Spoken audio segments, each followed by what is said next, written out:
twendeni hivyo hivyo, nipeni majina yote, twendeni hivyo hivyo. Mimi nitaomba niingie huko. Nikiingia mawaziri wanaojibu ndivyo sivyo, watu tutajuana, watanijua mimi nani. Sasa mawaziri wanaojibu ovyo huko ndani ni mimi na wao, watanijua mie nani. Nasubiri tu baraza liitwe nikafanye vitu vyangu. Sitaki ifike siku moja niumie kwamba nilifanya makosa. Sitaki siku moja nijute kwamba kwa nini nilimweka huyu. Nitaumia sana. Na waeleza ndugu zangu, nitaumia sana. Una jirani amefanya election 98%. 98%. Hata kuna jamaa mmoja kutoka Sudan alikuwa anauliza Ibrahim, ambao ni mfanyabiashara anajulikana sana. Anasema kama unaweza kupata 98%, sasa unakataza wengine kusimama kwa nini? If you can get 98%. So I join Ruth in saying, let us not kill political parties. Let us not kill political parties. Umesikia vyombo vya habari vimelalamika? Hakuna chombo kinalalamika. Kuna uhuru wa kutosha, wanajieleza. Na wanajieleza mpaka wanavuka mipaka saa nyingine.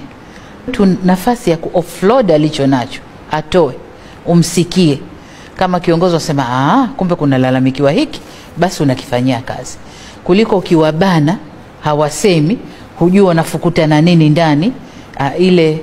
Sasa Tanzania kuna uhuru wa kutosha sasa. Vyombo vyote vya habari viko huru, anayefuata sheria, anayefuata maadili ya kazi zao.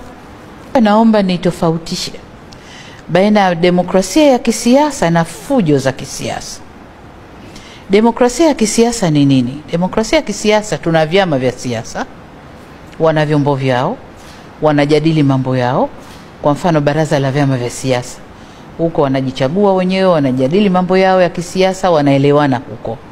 Kuna kamati ya vyama vyenye wabunge bungeni, na wenyewe wanayakwao.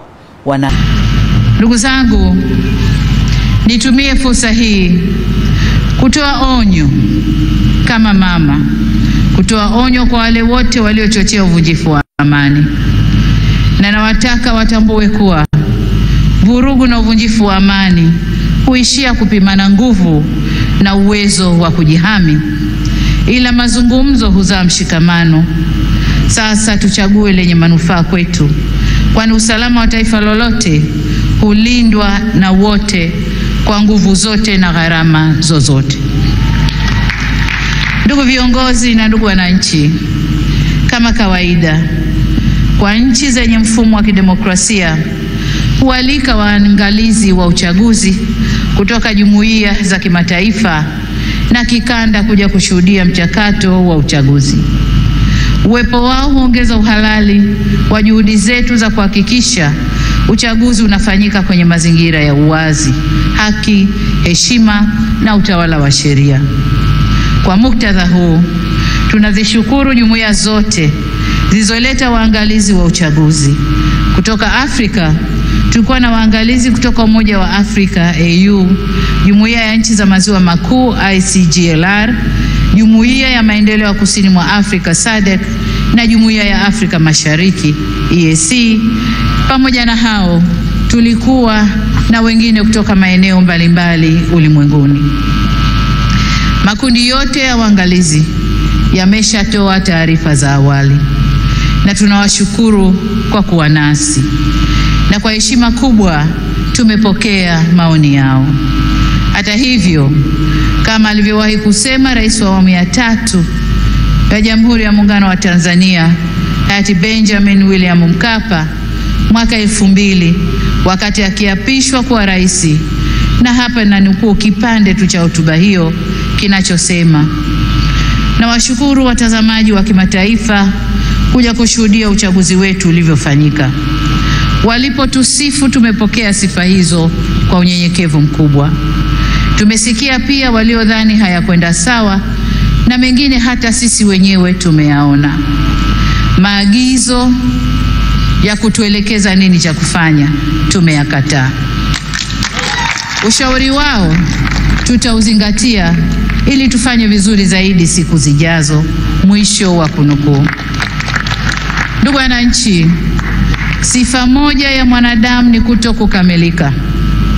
Aliyekamilika kabisa kabisa bila kasoro yoyote ni Mwenyezi Mungu peke yake. Ndio maana katika shughuli au harakati za wanadamu tunaunganishwa na mawasiliano, mazungumzo na maelewano. Au kwa maneno mengine, tunaunganishwa na uwepo wa suluhu. Suluhu yenyewe sio suluhu mimi, lakini hata suluhu mimi nitafanya kazi yangu ya kuunganisha taifa.